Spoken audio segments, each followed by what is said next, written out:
ఇంకొక ఆయన అంటుతాడు, ఆయన ఎవరు, సినిమా హీరో. ఏం పెట్టాడండి, సినిమా టికెట్ల దగ్గర జనాలను పెట్టారు ఎంప్లాయీస్ ని, ఇప్పుడు ఎందుకు బెటర్ అని అడుగుతాడా? ఎన్ని సినిమా థియేటర్లు ఉంటాయి? 66 లక్షల మంది సినిమా థియేటర్లు ఉన్నాయా? పెన్షన్లు ఇచ్చేవాళ్ళు 66 లక్షల మంది పెన్షన్లు తీసుకునేవాళ్ళు. ఈ సినిమా థియేటర్లు ఎన్ని ఉంటాయి? ఒక 1000 ఉంటాయా?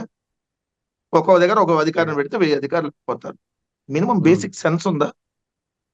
బేసిక్ సెన్స్ ఉండి మాట్లాడుతున్నాడా పవన్ కళ్యాణ్? లేదంటే ఏమన్నా మత్తులో మాట్లాడుతున్నాడా? ఇక్కడ 1,30,000 సచివాలయ ఉద్యోగస్తులు కూడా జగన్మోహన్ రెడ్డి గారు వచ్చిన తర్వాత వచ్చినటువంటి ఉద్యోగస్తులే. పెన్షన్ ఇస్తుంది కూడా వాళ్ళే. ఈ రోజు చంద్రబాబు నాయుడు గారి ప్రభుత్వంలో తీసుకున్న ఉద్యోగులు వాళ్ళు కాదు, వాళ్ళ పెన్షన్ ఇస్తుంది.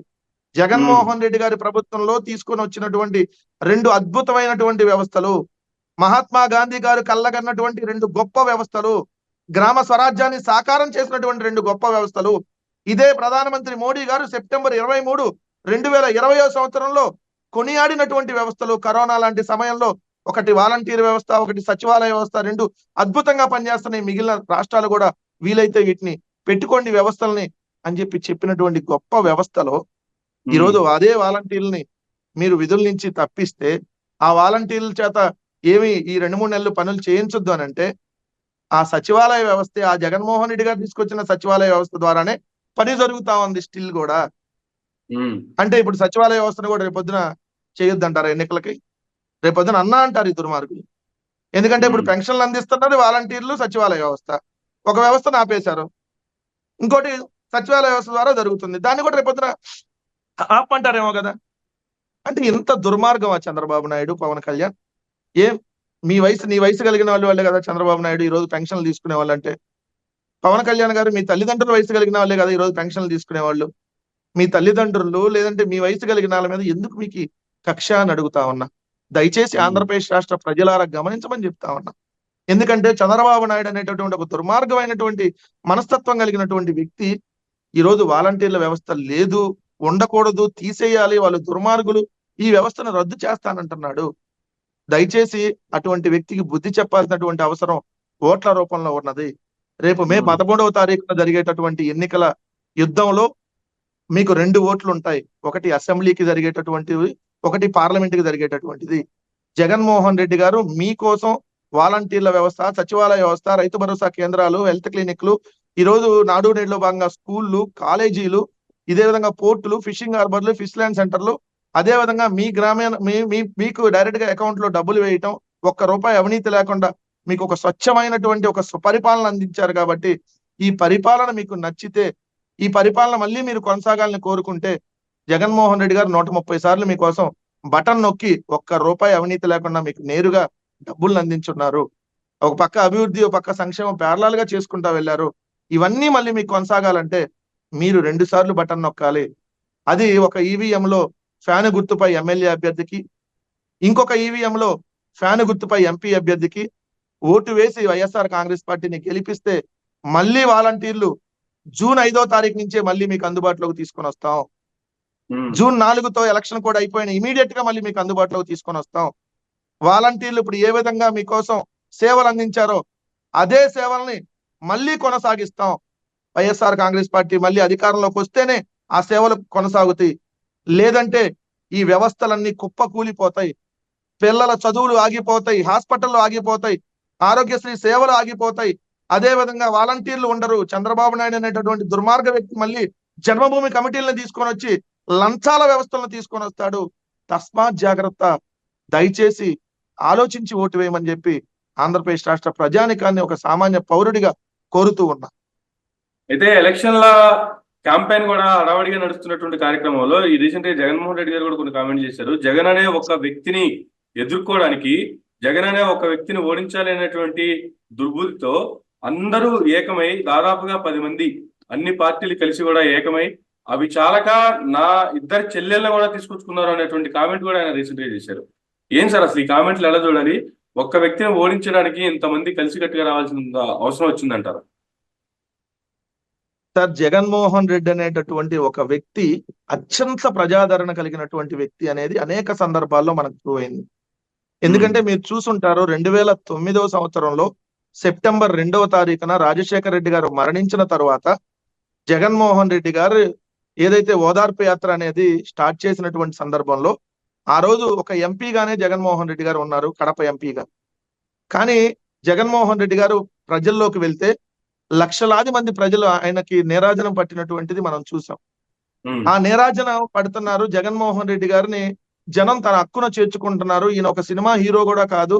ఆ ఈయన ఎందుకు ఇంతమంది జనం జగన్మోహన్ రెడ్డి గారికి వస్తున్నారు అనేది కాంగ్రెస్ పార్టీ ఆలోచన చేసి జగన్మోహన్ రెడ్డి గారిని ఓదార్పు యాత్ర చేయొద్దని చెప్పి ఆపేయమన్నటువంటి తరుణం. అప్పుడు కేంద్రంలో ఉన్న కాంగ్రెస్ పార్టీతో, ఇక్కడ రాష్ట్రంలో ఉన్నటువంటి కాంగ్రెస్ పార్టీతో, రాష్ట్రంలో కాంగ్రెస్ పార్టీకి కొమ్ము కాస్తున్నటువంటి తెలుగుదేశం పార్టీతో ఒకేసారి జగన్మోహన్ రెడ్డి గారు ఎదుర్కొంటే జగన్మోహన్ రెడ్డి గారు 16 నెలలు జైలుకు పంపారు. మేము ఏ ఉమ్, రాజకీయ పార్టీతో పొత్తులు పెట్టుకోవాలి. మాకు అన్ని రాజకీయ పార్టీలు వ్యతిరేకమే. ఎందుకంటే మేము ఏ రాజకీయ పార్టీతో ఎప్పుడు ఫ్రెండ్షిప్ చేయలేదు కాబట్టి, ఎవరితో మేము సీట్లు పంచుకోలేదు కాబట్టి. అదే మేము వాళ్ళతో సీట్లు పంచుకుంటే మాతో వాళ్ళు ఫ్రెండ్షిప్ చేసేవాళ్ళు. మేము సింగిల్ ఉమ్, గానే వెళ్తాం అనేది మా నినాదంగా ముందు నుంచి విన్నాము. అందుకని మాకు కాంగ్రెస్ పార్టీ వ్యతిరేకమే, బీజేపీ పార్టీ వ్యతిరేకమే, తెలుగుదేశం పార్టీ వ్యతిరేకమే, జనసేన అనే ఒక పార్టీ వ్యతిరేకమే, సిపిఐ వ్యతిరేకమే, సిపిఎం వ్యతిరేకమే, ఎక్సెట్రా ఎక్సెట్రా అన్ని రాజకీయ పార్టీలు మాకు వ్యతిరేకమే. అంటే ఉమ్, జగన్మోహన్ రెడ్డి గారు ఒక్కటే ఒక party, YSR Congress party. YSR Congress party versus all parties. మాకు అక్కడ ప్రత్యర్థులు మారుతూ ఉంటారు, కలుస్తూ ఉంటారు, పెరుగుతూ ఉంటారు. Um, Jagan versus Sonia Gandhi, Jagan versus Kiran Kumar Reddy, Jagan versus Chandrababu Naidu, Jagan versus Pawan Kalyan, Jagan versus మందాగ రఘురామకృష్ణరాజు, జగన్ వర్సెస్ కమ్యూనిస్టులు, జగన్ వర్సెస్ బీజేపీ. అలా జగన్ వర్సెస్ ఈ రోజు BJP, Telugu Desam, Janasena, Congress, Jagan versus all political parties. అంటే ఉమ్, జగన్మోహన్ రెడ్డి గారు ఒక్కడే ఒకళ్ళు, మిగిలిన రాజకీయ పార్టీలన్నీ అవతల వైపు. కానీ జగన్మోహన్ రెడ్డి గారు ఒంటరి కాదు. జగన్మోహన్ రెడ్డి గారు ఒక్కడే, ఒక్కటే రాజకీయ పార్టీ, బట్ ఒంటరి మాత్రం కాదు. ఉమ్, కోట్లాది మంది ప్రజానికం ఉన్నారు, లక్షలాది మంది కార్యకర్తలు ఉన్నారు. మాకు మీడియా ఛానల్స్ అండగా ఉండకపోవచ్చు, మాకు కొంతమంది బ్రోకర్లు ఎవరైతే అటు ఇటు మీడియేటర్ చేసే వాళ్ళు ఉండకపోవచ్చు, కొన్ని రాజకీయ పార్టీలన్నీ కలిపి గుంపుగా అవతల రావచ్చు. కానీ జగన్మోహన్ రెడ్డి గారు విలువలు, విశ్వసనీయతతో కూడిన రాజకీయాలు చేస్తారు. చెల్లిని అడ్డం పెట్టుకొని వాళ్ళు చెల్లిని ఉపయోగించి మా మీద ప్రయోగించవచ్చు, మా మీద రకరకాలుగా ఎలిగేషన్ చేయించవచ్చు రాజకీయంగా మమ్మల్ని దెబ్బ కొట్టాలని చెప్పి. కానీ జగన్మోహన్ రెడ్డి గారు ప్రజల కోసం పనిచేశారు, ఉమ్, ప్రజల కోసం ఉన్నారు. ఎప్పుడు ఇచ్చిన మాటను తప్పల, అందరికీ మంచి చేయాలనేటటువంటి ఆలోచనతో ఉన్నారు. అలానే చేసుకుంటా వెళ్ళారు. ఆ మంచి కొనసాగాలంటే ఓటు వేయమంటున్నారు. సో క్లియర్ గా జగన్మోహన్ రెడ్డి గారు వర్సెస్ ఆల్ పొలిటికల్ పార్టీస్ తో జరుగుతున్నటువంటి యుద్ధం. బట్ జగన్మోహన్ రెడ్డి గారికి పైన భగవంతుడు ఆశీస్సులు, కింద ప్రజానికం ఆశీస్సులు ఉన్నది కాబట్టి మా వైపు ప్రజలు ఉన్నారు, వాళ్ళ వైపు పొలిటికల్ పార్టీస్ ఉన్నాయి. ఉమ్, ప్రజలకి, పొలిటికల్ పార్టీస్ కి జరిగేటటువంటి యుద్ధం. ప్రజల ఉమ్, వైపు, పేద ప్రజల వైపు ఉన్నటువంటి వ్యక్తిగా జగన్మోహన్ రెడ్డి గారు ఒకవైపు, పెత్తందారుల రాజకీయ పార్టీలు, పెత్తందారులకి కొమ్ము కాసేటటువంటి వాళ్ళు అవతల వైపు. విలువలో విశ్వసనీయత కలిగినటువంటి వ్యక్తిగా యువతల వైపు జగన్మోహన్ రెడ్డి గారు. విలువలు అంటే ఏంటి, విశ్వసనీయత అంటే ఏంటి, అట్లాంటి అసలు పదాలు ఉంటాయా అని చెప్పి చెప్పేటటువంటి వ్యక్తులు అవతల వైపు. సో ఈ యుద్ధంలో ఖచ్చితంగా మంచి చేసిన వాళ్ళకి భగవంతుడు ఆశీస్సులు ఉంటాయి, ప్రజల ఆశీస్సులు ఉంటాయి. కాబట్టి జగన్మోహన్ రెడ్డి గారి వైపే మళ్ళీ ప్రజానికం ఉన్నారు. వీళ్ళు ఎన్ని రకాల కుట్రలు పన్నినా, ఎన్ని రకాలుగా మా మీద దుష్ప్రచారం చేసినా ప్రజలు వాటిని నమ్మేటటువంటి పరిస్థితి లేరు. మేము ఒక మంచి ప్రభుత్వంగా, ఒక మంచి సుపరిపాలన 5 ఏళ్లు మేము అందించున్నాం. ఈ పరిపాలన మళ్ళీ ప్రజలు కొనసాగాలని కోరుకుంటున్నారు. రెండోసారి కూడా మళ్ళీ జగన్మోహన్ రెడ్డి గారు ముఖ్యమంత్రిగా జూన్ నెలలో ప్రమాణ స్వీకారం చేయబోతాం. అత్యంత ప్రజాదరణ కలిగినటువంటి నాయకుడిగా మీరు చెప్తూ ఉన్నారు. కానీ ప్రతిపక్షాలు చూసుకున్నా, లేదు ఎల్లో మీడియా చూసుకున్నా, లేదు ఎల్లో ప్రింట్ మీడియా చూసుకున్నా కూడా జగన్మోహన్ రెడ్డి గారి సభల్లో జనాలు రావడం కరువైపోయింది. సభకి జగన్ గారు వచ్చే కంటే ముందే సగం మంది వెళ్ళిపోతున్నారు, రాగానే సగం మంది వెళ్ళిపోతున్నారు అని మాట్లాడుతున్నారు. కానీ పూర్తిగా ప్రాంగణం అంతా ఖాళీ అయిపోతుంది. ఈవెన్ మహిళలు అయితే బస్సుల్లోంచి దిగడానికి కూడా ఇష్టపడట్లేదు. ఇది వాళ్ళు చేస్తున్నటువంటి ప్రచారం. ఏందంటారు, ప్రచారానికి రియాలిటీకి తేడాలు ఉన్నాయా? ఈ రకమైనటువంటి ప్రచారం చేయడానికి గల కారణాలు అంటే ఏం చెప్తారు సార్? నేను ఒకటైతే క్లియర్ గా చెప్తా. సార్? జగన్మోహన్ రెడ్డి గారి సభలకు జనాలు వస్తున్నారా లేదా అనేది ఎవరైతే రాస్తున్నారో వాళ్ళు వచ్చి చూడమంటున్నారు దగ్గరికి వచ్చి. ఉమ్, హైదరాబాద్ లో కూర్చొని రాయటం కాదు. ఆ జన సునామీలోకి వస్తే మళ్ళీ మీరు హైదరాబాద్ వెళ్ళటం కూడా ఉండదు, కొట్టుకుపోతారు. ఒకసారి వచ్చి చూడమంటున్నా. ఉమ్, జగన్మోహన్ రెడ్డి గారు అంటేనే జనం సార్, జనం అంటేనే జగన్మోహన్ రెడ్డి గారు. జనం కోసం జగన్, జగన్ కోసం జనం, అదే మా క్యాప్షన్. ఉమ్, సో మాకు జనాలు రాకపోవటం ఏంది? సిల్లీగా మాట్లాడతాడు, మాట్లాడినాడు ఎవడో గానీ. వాళ్ళు రాస్తారు. ఆ పత్రికలకి ఏం పని? ఆ పత్రికలు చంద్రబాబు నాయుడుకి బ్రోకరేజం చేసే పత్రికలు. వాడు ఏం రాస్తాడు? జనాలు లేరని రాస్తాడు. జనాలు లేకపోతే మా 150 సీట్లు వచ్చినాయా? జనాలు లేకపోతే ఉమ్, ప్రతి ఎన్నికల్లో మేము గెలుస్తున్నావా? ఉమ్, జనాలు లేకపోతేనే ట్రాఫిక్ జామ్ అయిందని రాస్తున్నారు మళ్ళీ అదే పత్రికలో. ఉమ్. జనాలు రాకపోతేనే ఎంతమంది బస్సులు తీసుకుంటున్నారండి, బస్సుల కోసం అవస్థలు పడుతున్నారని రాస్తున్నారా? 1500 బస్సులట మళ్ళా అసలు రాయడానికి అర్థం పదిహేను జరగదు. వందల బస్సుల్లో తరలించారని వాళ్ళే చెప్తారు, కానీ జనాలు లేరని వాళ్ళే చెప్తారు. అంటే మీరు చెప్తున్నా అన్నట్లుగా కదా, దీంతో 1500 బస్సుల్లో ట్రాఫిక్ జామ్ జనాలు అయిపోయిందని వెళ్ళారని కూడా వాళ్ళే రాస్తారు. చెప్తున్నారు. 1500 బస్సుల్లో జనాలు వెళ్ళారని రాస్తారు, మళ్ళీ జనాలు వెళ్ళలేదని రాస్తారు.